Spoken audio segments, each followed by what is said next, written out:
What's up, guys? Happy Wednesday, March 2nd. I'm Gun, twitter.com/Gundacker. And I am joined by the neuroscientist, guy that's probably smarter than any gambler you know. Then again, he's still gambling. Not only is he gambling, but he's sweating CSGO right now. So I can't point and laugh, but we're past the point of no return for you, bro. It's either up or homeless and divorced in 2 years, bro. I don't know. Yeah. Will you take me in if that happens? I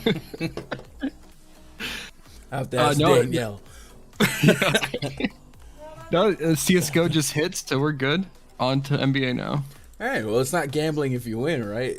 Yeah. It's just a skillful investment. Yeah, it's free money, man. What's up, chat? What's up, everybody? Happy Wednesday. We've got a lot of basketball on the docket tonight. Couple of games that we talked about could be a little landminey in a league of blowouts, it feels like, since the All-Star break. Tonight certainly opens the door for some games to maybe join some lopsided scoreboards. So we're going to try and navigate through that and hopefully continue this upward trajectory for the month of March, because the return from the All-Star break, man, there's a lot of wonkiness going on. Yesterday, some wonkiness too, man. Just when you think it's safe to trust Dwight Howard to play and be in the lineup, he ends up not in the lineup. I had to panic hedge some PRA unders versus the rebound prop that I had action on. But what are you gonna do? What are you gonna do? I mean, not only does he not start, but his only run, he gets posterized. And then he doesn't return to the court after that, right? Right after Luka dunked on him, that was it. Shirt on, warm-up shirt on, I'm on the bench chilling, man. I'm good. I'm done. What's up, chat? What up, Skimmer? What up, Mia Moore, Chris Smith, Ariel Guerrero, Chris Smith, Thomas is it Ornelius or Ornelis? I feel like it could go either way there, depending on your descendant tree. I don't know. That sounds whatever. Oh man, it's gonna be one of those days. Hey, we've got so many games tonight.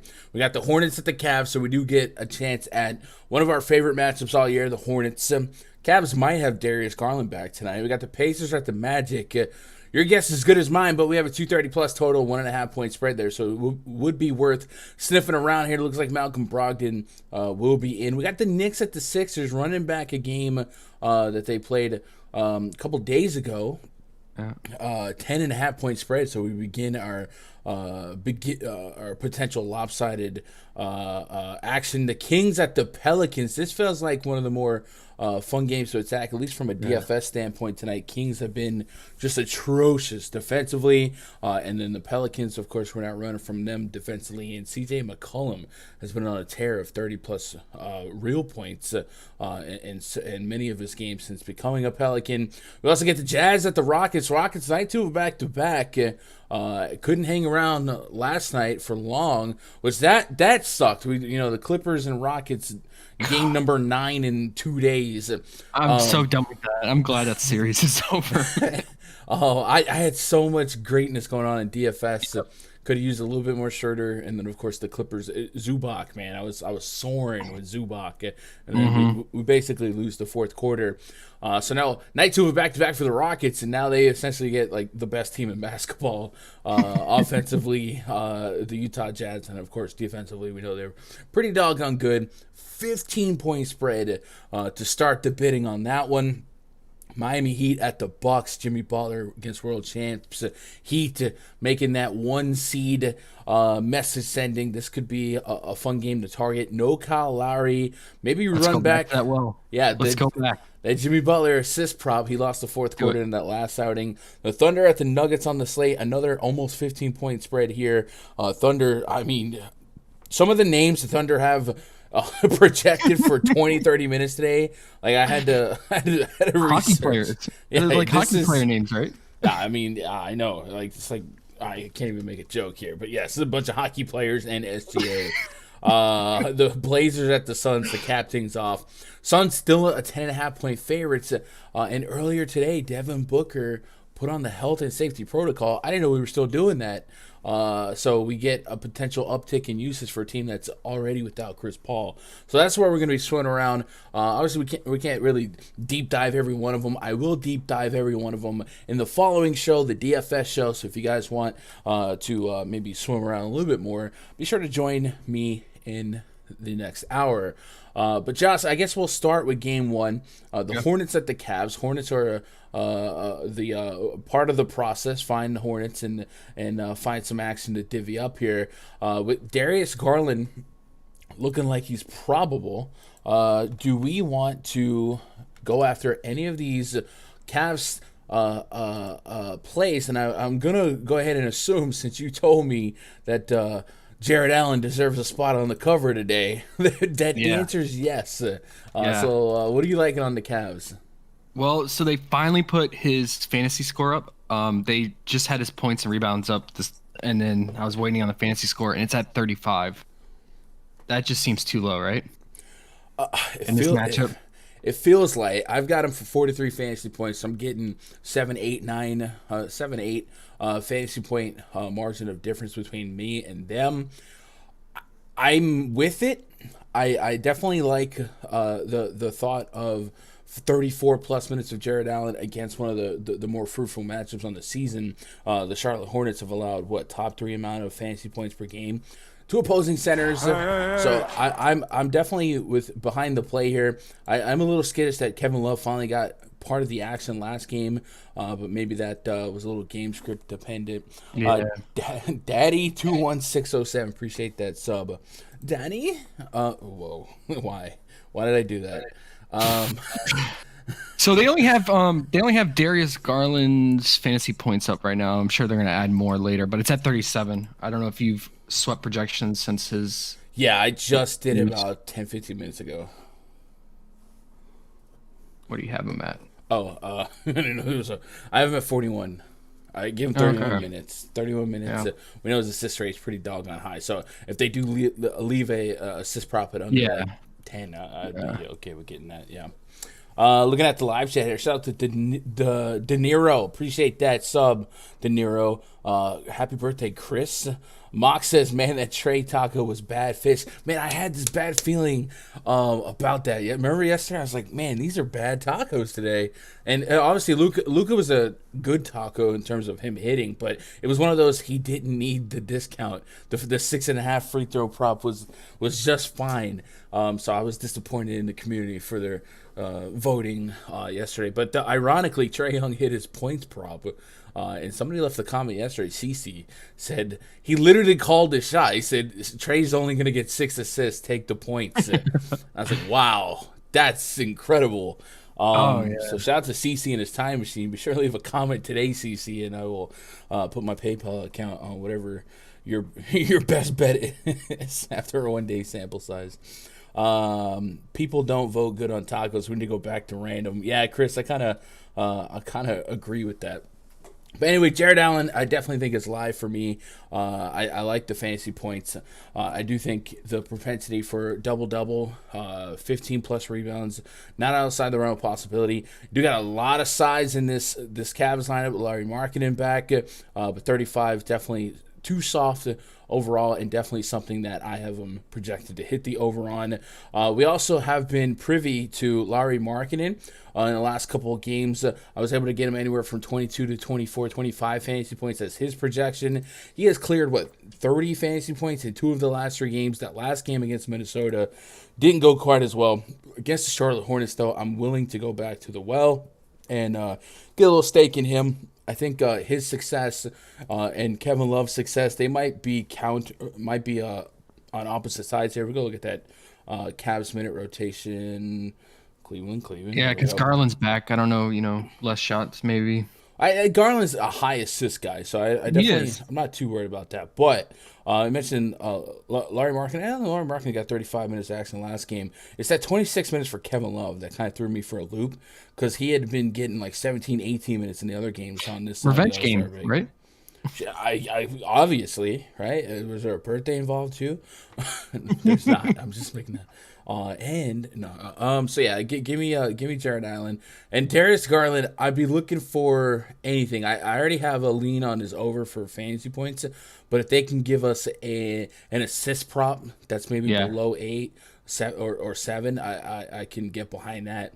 Remember, they don't have Karis LeVert this game. They don't have Rajon Rondo, so it might be just Garland and Goodwin. I don't know if 10-day contract Tim Frazier peeks his head in. What are you thinking on the Hornets side, if anything? This is one of the closer games. It is one of the lower totals for a Hornets game, but one of the closer games on the slate. And we know in these competitive games we can lean on guys like LaMelo, Terry Rozier, Miles Bridges to play deep minutes. Did you have any early leans on what you might like to get some action on? Usually Melo fantasy points is the one that I... Melo fantasy points is always in play. The upside is always there, right? So, I mean, the Hornets, they're due for a bounce back. I know it's not ideal against the Cavs, but the Cavs defense has been struggling of late, and a lot of that could be due to their backcourt being, decimated with injuries and stuff like that. So, Garland being back will be a boost to their defense. But, I mean, they are giving up points. They gave up a lot of points recently to the Pacers, the T-Wolves. Maybe this is a bounce back spot. I mean, the Hornets are 2-7 without Gordon Hayward, so they got Isaiah Thomas. He's gonna. I think he's making his debut today.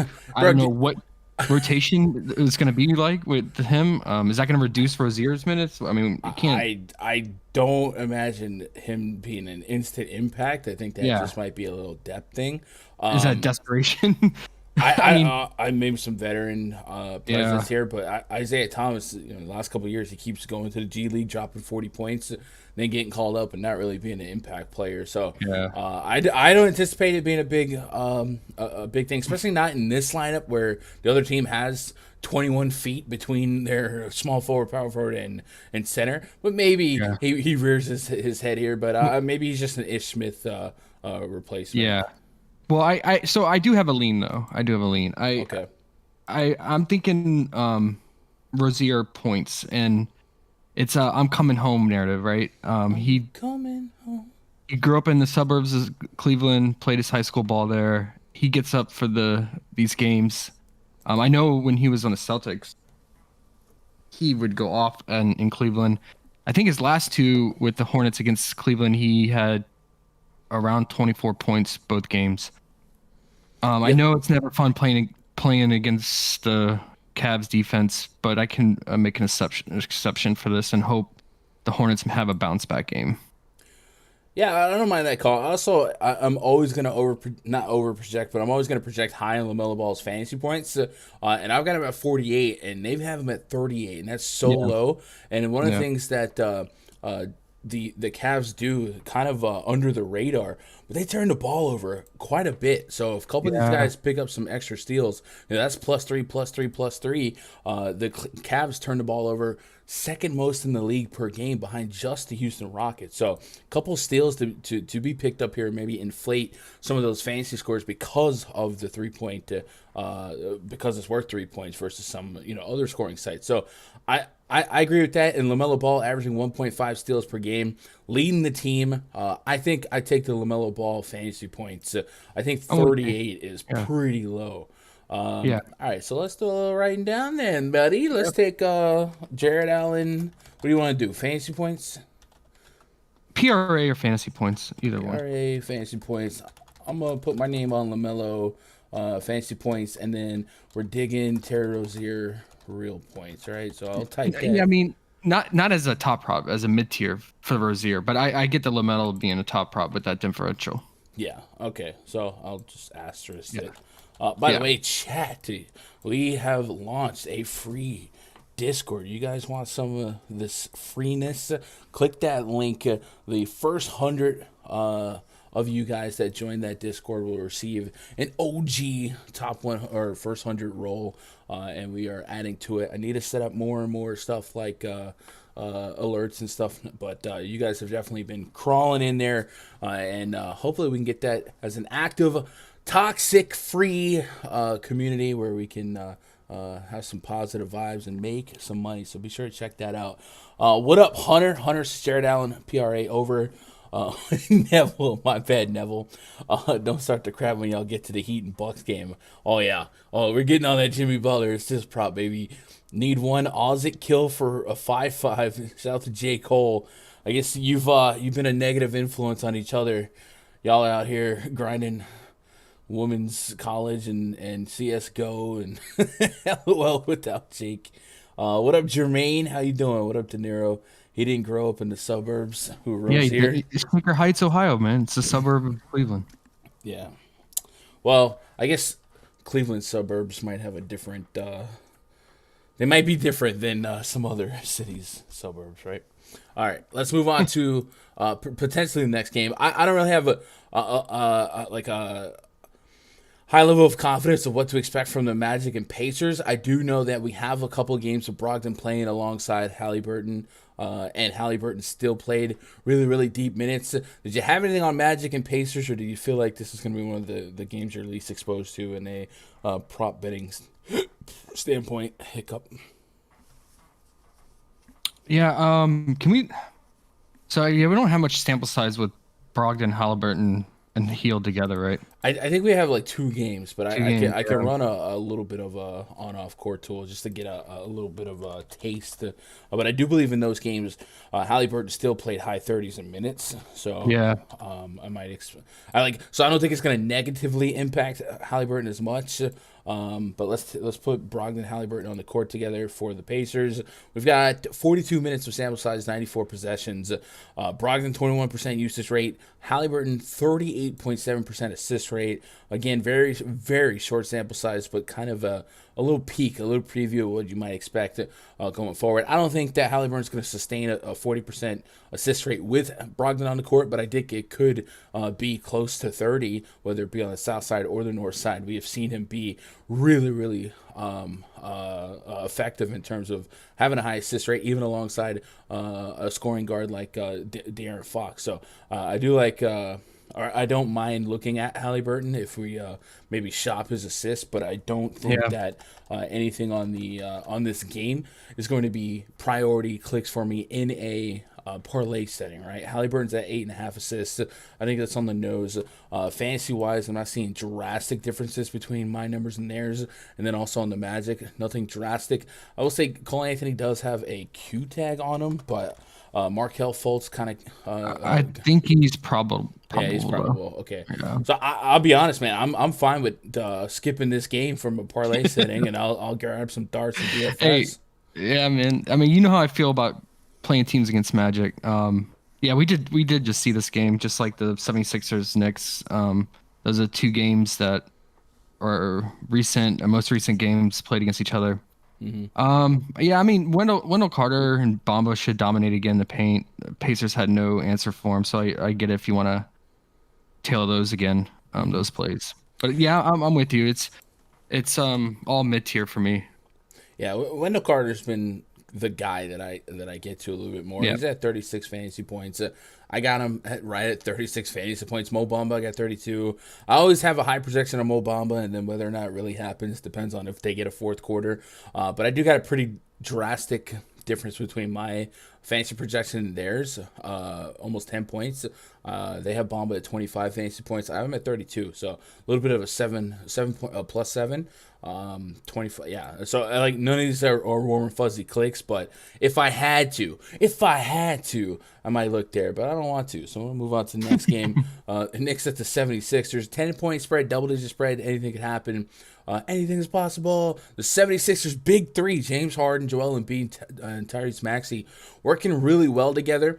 And the much has been made of how the spacing is just palpable right now with Harden on the court. Joel Embiid was quoted saying he's never been this wide open in his life.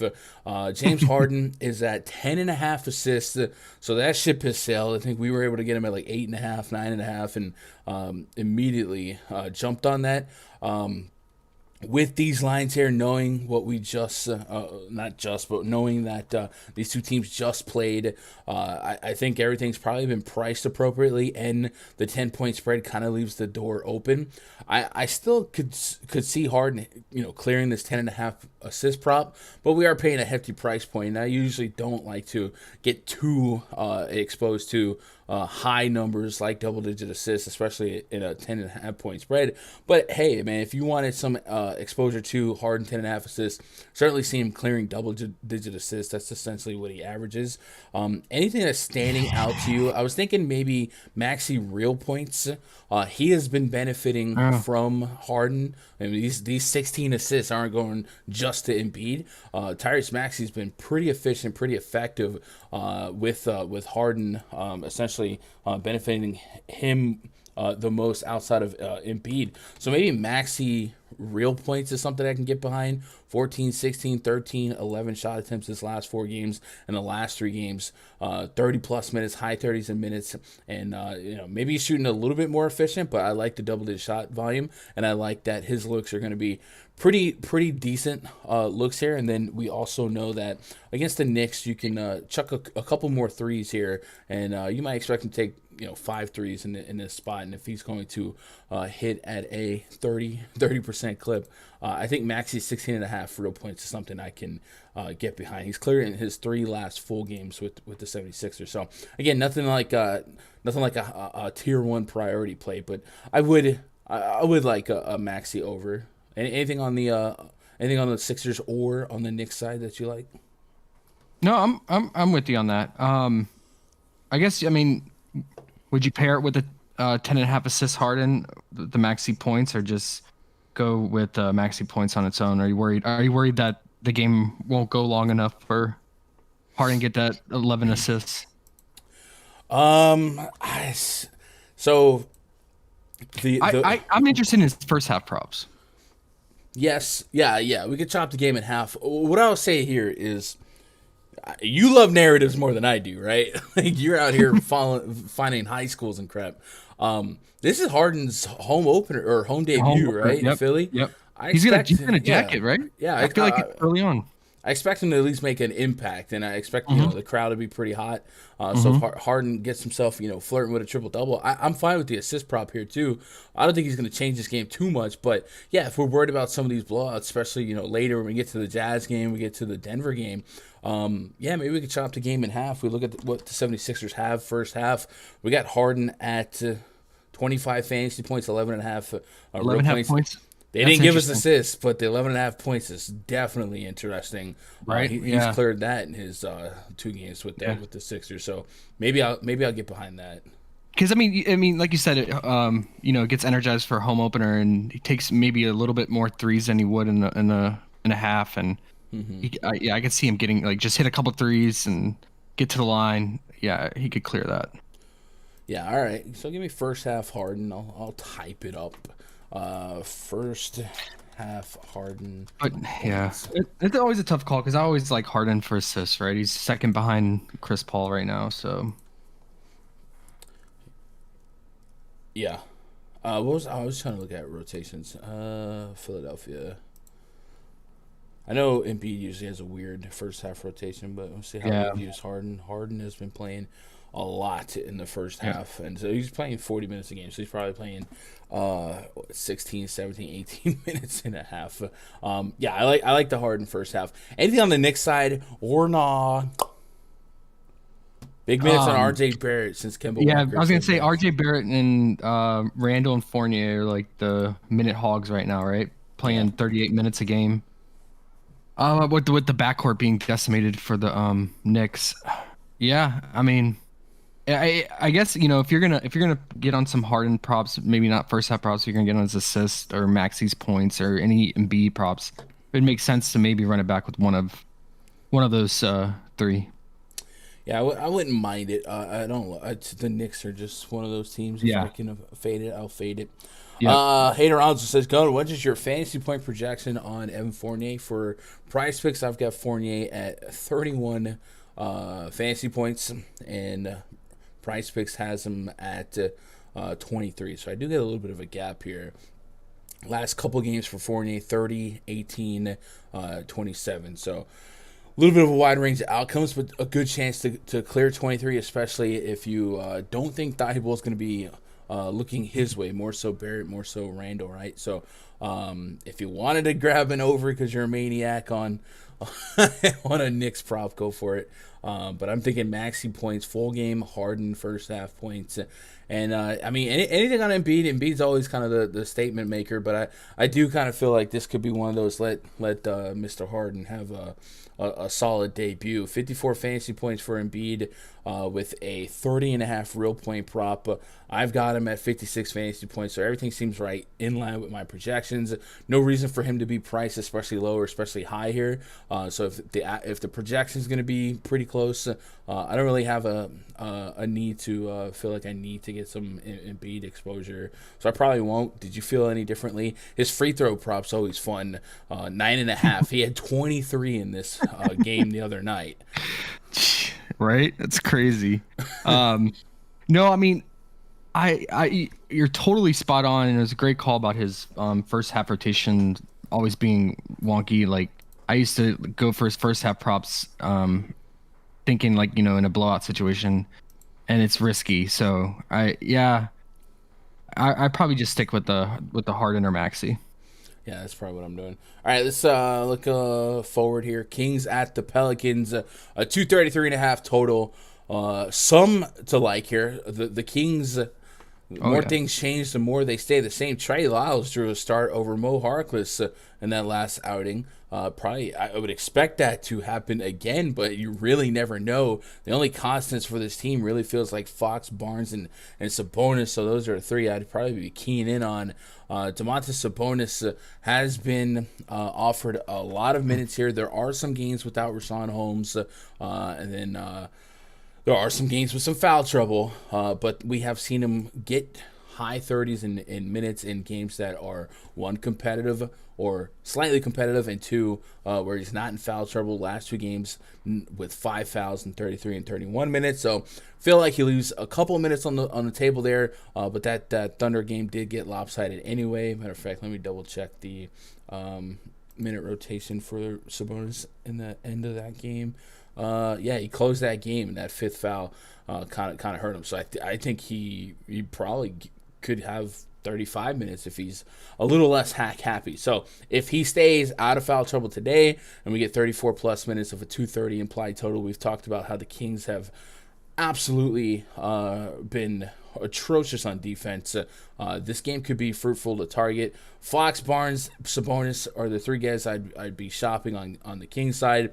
And then CJ McCollum, since becoming a New Orleans Pelicans, has been just whoa. It's Mr. 30 points, 22 against the Lakers, 32 against Phoenix, 38 against Dallas, 30 against Memphis. If we refer to that team DVP chart in the RunDFS.com NBA VIP spreadsheet, the Sacramento Kings have been bottom half of the league in fantasy points allowed. And if we look at the last couple of games, SGA just dropped 67 DraftKings points with 7 rebounds and a boatload of real points. Monte Morris had back-to-back 30 bombs. That's saying a lot for Monte Morris. Kobe White dropped a 50 bomb. So this new-look Kings team has certainly left a lot to be desired defensively. So maybe we could talk ourselves into some CJ McCollum props. I've got him at 44 fantasy points. I'm sure that they have him priced pretty appropriately as well. But the fantasy points and the real points, if this game lives up to this total, certainly interesting. 24.5 real points for McCollum here, 42 fantasy points. So the fantasy points is on par with what I got here. So maybe I'm looking at real points to take advantage. What are you thinking on this game? Do you lean McCollum? Do you lean any of these Pelicans? Are they still too blurry for you? Or do you just want to stick with like Sabonis and Fox? I like the Pelicans. I mean, I really like McCollum's new role, and he has a great history against the Kings. The thing I'm debating between, because I really wanted his assist prop, and this has been PrizePicks MO recently, is like the props that you really like and start to lock in consistently they go away, right? So they took his assist prop away, but they left Ingram's on there.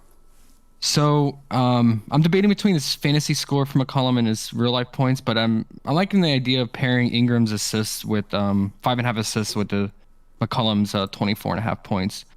And then on the Kings side, we got another coming home narrative here. De'Aaron Fox was born in New Orleans. Now, he didn't necessarily grow up there. Okay. He was born here. Yeah, he was born there, and then sometime when he was like before grade school, they moved to Texas, but his family. But he still has ties there, and it's a great matchup for him. Again, I think they took his assist prop away as well too. So that one was like finally locking in. I was like, okay, he's Sabonis. They're starting to build chemistry. He's getting like dishing out dimes more. That's gone. So. What are you thinking? Or points for Fox? So I made mention that the last half of the season, Fox had been more of a scoring than a facilitator, and then his last couple games, he comes out here and shows double-digit assist potential with 10 assists against OKC, 10 assists against Denver, 9 against Chicago.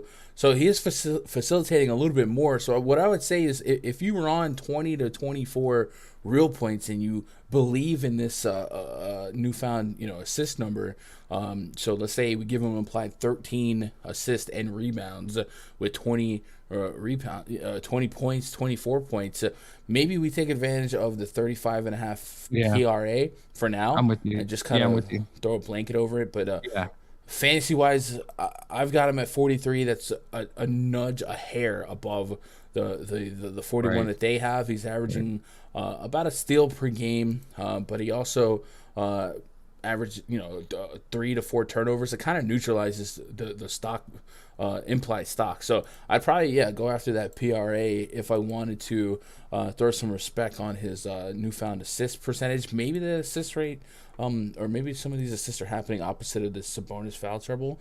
Let's see, this quarter 2 here. How many assists? We had 3 assists in that stretch in the second quarter. The Sabonis was off the court. So that's 30% of his assists right there. But I don't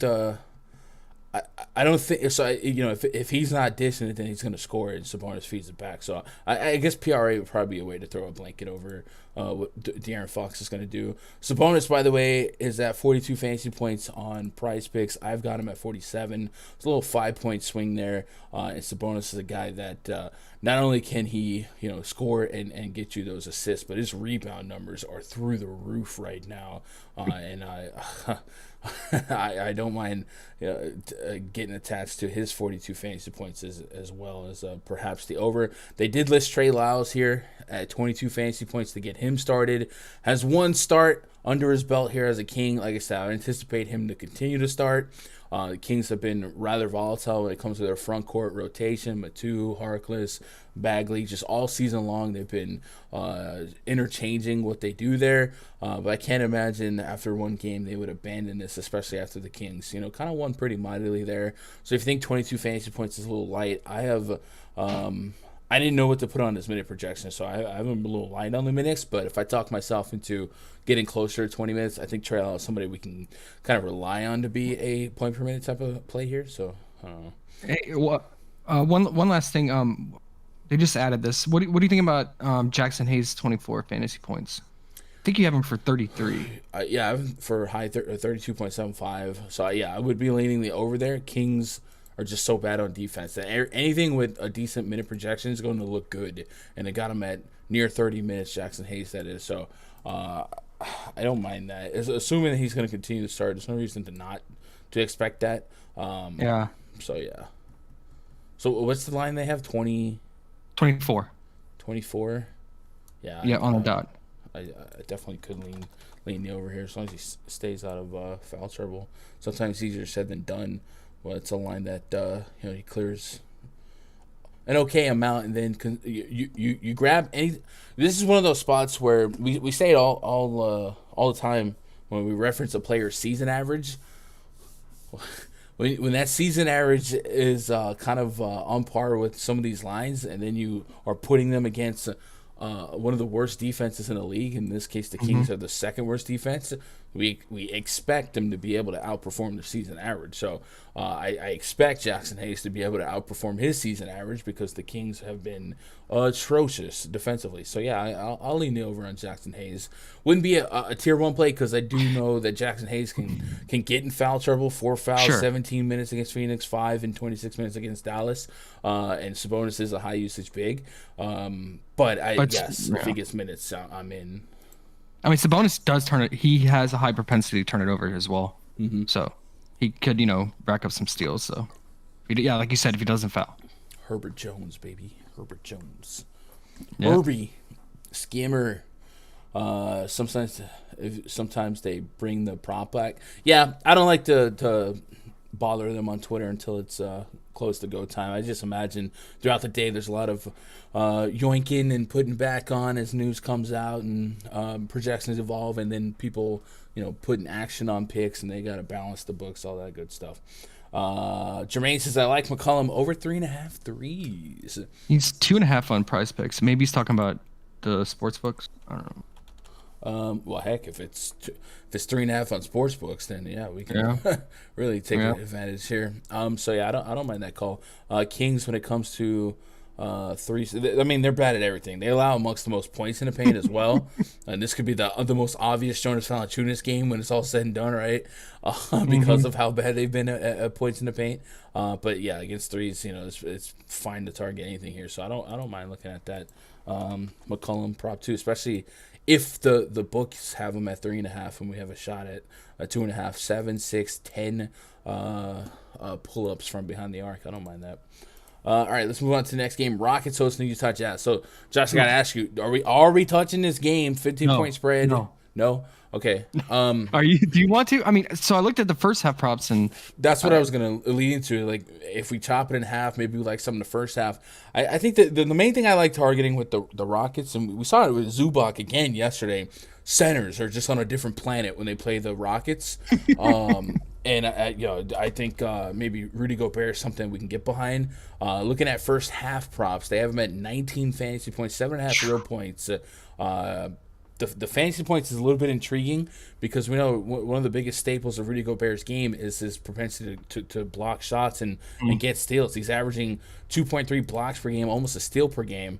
And the Rockets give up the most steals per game in the league and top 3, top 4 amount of blocks per game in the league. And Zubac dropped 40 fantasy points, essentially 3 quarters yesterday. Look at the last couple centers against the Houston Rockets, and it's just a road paved in gold. Zubac with 25 minutes yesterday, again, just 3 quarters, had over 44 fantasy points, 12 rebounds, 2 stocks to boot. The game prior, another 50 bomb from Zubac. He got more minutes out of that game, still 15 rebounds there. And then Zubac 3 games ago, 30 fantasy points, 23 minutes, 10 rebounds. DeAndre Ayton, 9 rebounds to 28 minutes. Mo Bamba, 7 rebounds, 25 minutes. A guy with a rebound rate over Rudy Gobert certainly has a possibility of like a 20-20 in a matchup like this. But that 15-point spread, it leaves the door swinging open. What I would be watching for is if the Utah Jazz did something wonky like rest Mike Conley. Not something that's out there, not something that I don't want to start that rumor or nothing. They don't have any back-to-backs this week. All of their games have a day in between, so there's no reason to even expect that. But sometimes you find a hole in the schedule to take some out. Maybe that would tighten this game a little bit, because we would also not only like Gobert props, but Donovan Mitchell should have 8,000 points against this Rockets defense. So, right. I think the spread's going to be enough to spook me, but I certainly want some – I certainly would want some exposure to like some Rudy Gobert if I thought the game would stay a little bit closer. 7.5 points for Rudy Gobert. He doesn't do a lot of shooting, but you can see a lot of putbacks this way. The Houston Rockets are, if you look at points in the paint allowed, I think they're right up there with the Kings. Yeah, or second to just the Kings in terms of points in the paint allowed. So if he can scoop a couple of misses and get some putbacks there, sure. But I think I'd rather get a solid shot at fantasy points. 19 fantasy points in the first half. That's pushing it, but if I split his projection to 45 and a half, that's, it should clear if he gets more of those minutes in the first half than the second half, and I'm sure in the second half Hassan Whiteside will break the slate. Yeah, definitely. What about I'm with you on that. I think that's like mid tier for sure. You just said, yeah, first half's always risky, man. You're cutting everything in half. What about, speaking of risky, what about, so blocks and steals, they have Donovan Mitchell 1.5, and you got Kevin Porter back, who's going to increase turnovers even more for the Rockets, right?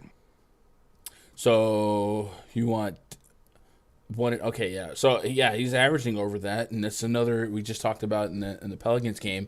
Season average in a spot that should clear your season averages because of how profitable the matchup's been. So you're saying Donovan Mitchell blocks and steals, Utah Jazz. I definitely don't mind it. Wait, did they just pull Jazz? No, they did. No. I typed in Utah and it was like, no. You're doing too much.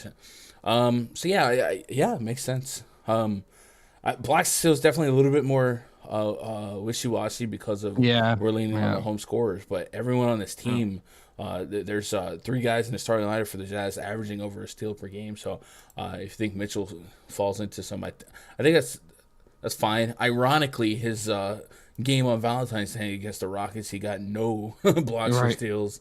Yeah. But I do think that's a fun line to attack just because of the Rockets being who they are, and maybe the home court advantage for the Utah Jazz is a little bit more impactful than them being on the road, which they are here.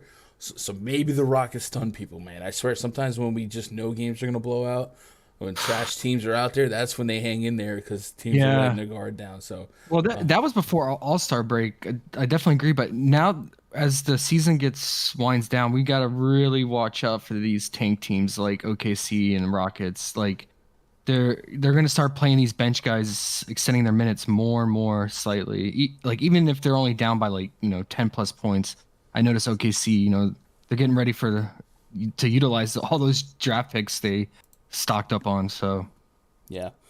J. Cole said can't access the spreadsheet, but still in the Discord. Man, J. Cole, I swear I added a week this morning because of what you did. But if you're in the Discord, click this right here, spreadsheet links. And the latest link is in there, so you don't have to do it from the website. It's in the spreadsheet links tab in the Discord, so you'll be good. All right. Yeah, Utah Jazz blowout, man. I don't want to get too invested here. Bucks and the Heat, battle of the number one seed in the East. Let me see where the Bucks at Eastern Conference standings. I know the Heat and the Bulls had their little game the other day, and he took away. So Heat are the number 1 seed. The Bucks number 4 seed. Bucks defending world champions. The Bucks 4.5 point favorites. The Heat without Kyle Lowry. The rates for Butler definitely exponentially increase. What we were on in that last game was Jimmy Butler's assist prop, and he wasn't like crushing assists while he was in there, but it looked like he would have been on pace to at least cover in the fourth quarter if if it was a competitive game. So let's put Bam Adebayo, Jimmy Butler on the court here, and let's take off Kyle Lowry and look at our numbers for this season. We got a 24.9% usage rate on Jimmy Butler with a 30.8% assist rate. So, looking at what PrizePicks has on the board for the Miami Heat, Jimmy Butler is at 6 assists, which I think this is how it started last game, or was it 5? Went to 5.5, or was it 6 and went to 6.5? It was 6 and then went to 6.5, I believe. All right, so I guess we would try and attack this early because of if we expect it to stay close. Now, the Bucks definitely could at home could play up and make a statement of their own here, but the Heat are literally number 1 seed, so I can't really write them off. Jimmy Butler. Let's look at Jimmy Butler's history against the Heat. Let's go FTP. Yeah, these two teams rarely get blown out, so yeah, I'm not worried. I think it's gonna be close to the end. Last 10 games, Jimmy Butler against the Bucks, really, last couple games. Assist-wise, 6, 7, 3, 2, 6. And then if we ran Jimmy Butler assists without Lowry, I think he's cleared 6 and 7 of his last 10, or maybe now it's 6 of his last, or 7 of his last 11, with a couple of outliers being injuries, blowouts, and the have you. And the blowouts is what we're talking about got us last game. Jimmy Butler didn't touch the court in the fourth quarter against Chicago.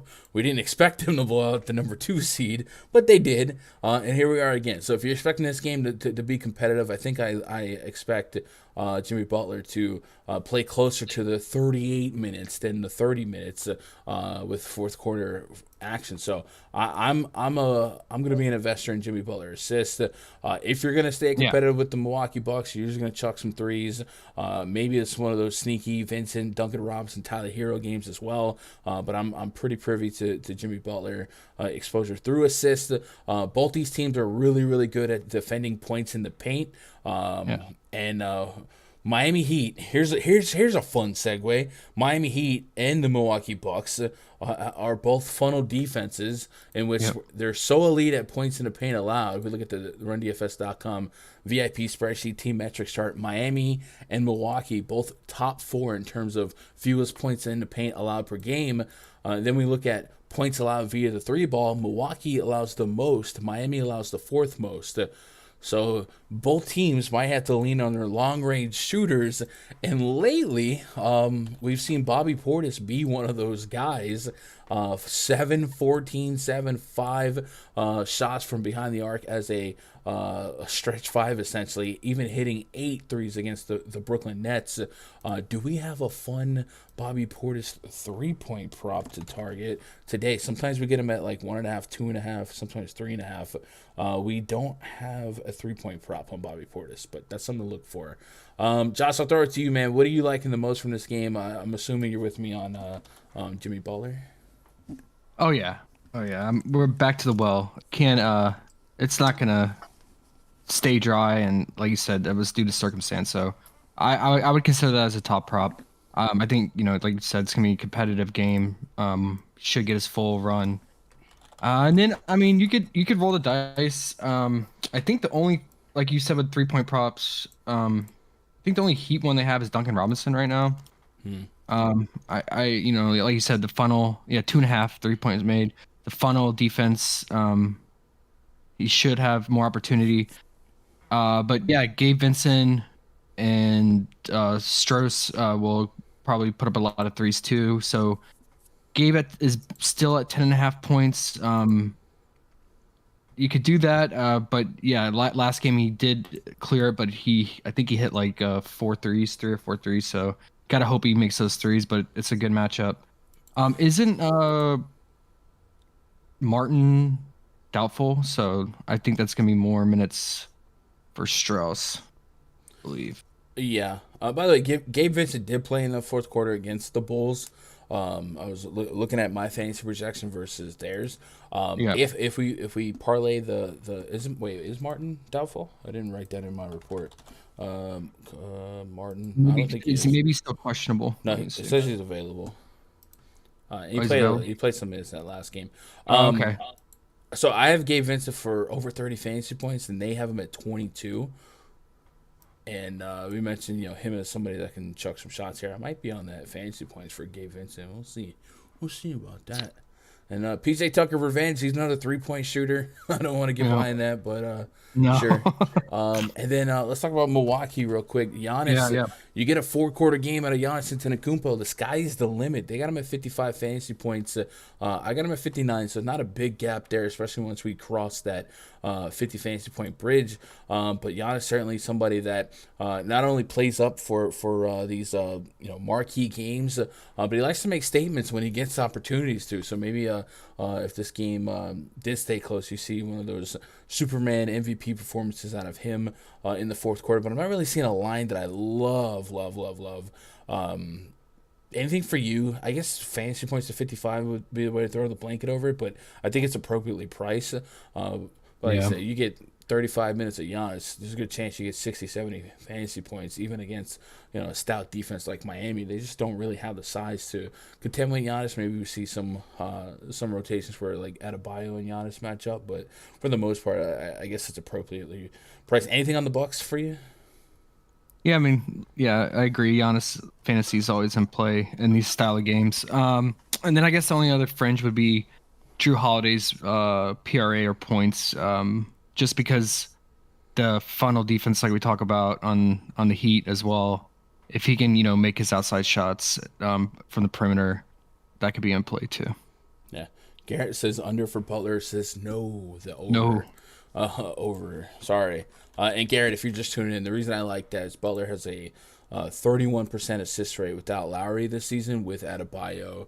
And then, of course, this game's projected to stay close. These unders that have that Butler's been hitting have been tied directly to blowouts, so I'm kind of hoping for a little bit more competitive game. Josh, the last two games here, Thunder at the Nuggets. This is a 14, 15-point spread. I think we stay away from that unless you really want to get crazy with SGA. And then the Suns have no Devin Booker, no Chris Paul, so we expect DeAndre Ayton statistically to lead the team in usage. But we're also going to open up some minutes here for Cameron Payne returning to action. Mikal Bridges and Cameron Johnson have been starting alongside each other with Devin Booker at point. Maybe they run something like that where they rotate Aaron Holiday, Cameron Payne, maybe Landry Shamet, those type of guys at point. So I didn't quite know what we should target, but I'm thinking for me it's going to be guys with minutes, and that's Mikal Bridges. I think he has a shot at 40 minutes here. And then guys with usage, and that's guys like DeAndre Ayton against not Yusuf Nurkic, a 10-day Drew Eubanks, and a couple of who's who of who's that. It's still a 10-point spread here, even after the Booker news. What are you doing with this Suns game, if anything? I'm thinking, for me, I was thinking getting some Mikal Bridges PRA. Usually we can get it at the low 20s. It's gone up to 25. Devin Booker could represent 20, 30 real points, 10 plus assists. So that's a lot of implied PRA to compensate for. And this is definitely a downtick or an uptick in matchup, depending which way you look at it. Utah's a tougher defense. The New Orleans game, I'm assuming, got a little lopsided. Let me double check that before I misspeak. He got 39 minutes against New Orleans, just didn't get it done. I feel like I'm going to lean on Bridges PRA, and then maybe Cameron Johnson real points was something that could get interesting. They have him at 17.5. I believe that's the highest implied, other than DeAndre Ayton. It's high, but I mean we're trying to replace a lot of production, and maybe that's not replace 1-to-1. Chris Paul and Devin Booker are elite, but it's still a very porous defense in this Portland Trailblazers team. I believe they're bottom 3, bottom 4 in defensive efficiency. It's still a 10-point spread. Yeah, they're third to just the Kings and the Rockets. Do you want to get anything from the Suns team? Yeah, I'm with you on Cam Johnson and Mikal. I'm just gonna have to dive into the data some more to hone in on which prop I like the most. So Cam Johnson, he does have spike assist games, and it would make sense with Booker being out. I could see him getting 5+ assists and then getting some rebounds, and then maybe a steal, and then maybe he gets some, doesn't reach a 17.5 points, but still gets over that 29.5 fantasy score. Mm-hmm. So that the fantasy score is intriguing. I get it with the points because he's just a wing shooter, right? He's gonna put up the threes and chuck it. And then Mikal, yeah, either his PRA or his fantasy point I like a lot with Booker being out in this matchup. So what about on the other side? If you are gonna play one of these Suns guys, are you hoping they just get it done early and don't care if it blows out, or are you gonna run it back with anybody like Hart? I mean, no disrespect to Bridges, Johnson, and Landry. I mean, I don't know. It's still NBA basketball. It is what it is. And Freddie Simon's been all right. Josh Hart's he's a big league player. Does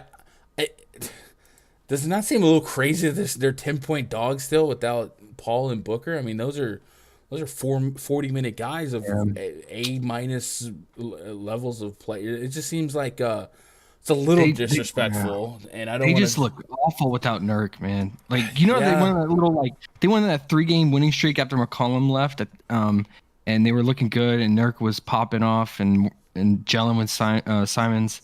But when Nurk went down, man, that Nuggets game, it was hard to watch. It was painful. I guess Simons would be the only thing I want to go after, and 22.5 real points is probably the thing I'm most intrigued with, just because probably if the game's going to be close, I expect him to take 20-plus shot attempts. So, I get it. They're bad, but, I mean, Denver's Denver. Golden State, when Golden State gets hot, Golden State gets hot. I don't know if they'd get smoked by 30 in this matchup, man. It just feels a little bit hard to I don't know. I want to give him a little bit more credit. So if I get this game to be a little bit more competitive, I think the real points on Anthony Simons is the line for me. 22.5 didn't happen against Denver, so be it. I think 22.5 is a little too soft for no Booker, no Chris Paul. So that would be the line for me if I got there. And then Josh Hart, he's one of those do-it-all kind of guys. PRA is close enough to his fantasy score that maybe I look at his fantasy score. He does average over a steal per game. I got him for 34. PrizePicks fantasy points, their line on him is 32. So that's right on par. So I really don't think that's enough for me to get to the over. I think Simon's real points is it. 3.5 assists, man. It's tempting. It is. You like those low numbers, right? I do. What up, Moki? Do you like Giannis rebounds or PRA props better? Probably PRA, just throw a blanket over everything. But I guess for Giannis, I mean, I don't know how close is Giannis' PRA to his fantasy score. It is 45 versus 55. So we would be looking to avoid a couple turnovers and get into a lot of blocks and steals. I definitely think Giannis can get you 3-4 stocks a game. So I might just go ahead and take the fantasy points there. But that's it, man. Josh, I gotta get going for the DFS show. I got one other nugget. What do you got? Sorry, we skipped that game, which rightfully so, the Thunder game. But I'm really tempted on this SGA 12.5 real points in the first half. Okay, I think that's. I mean, it's the Nuggets, right? Like they get destroyed by point guards and guards like SGA style play. So he could get it done early and quick, and who cares what happens after that? Yeah, I think I'm fine with that. Cut the game in half. 12.5 is definitely light. No Josh Giddey, no Lou Dort, no Ty Jerome, no anything. I'll take it. I like it.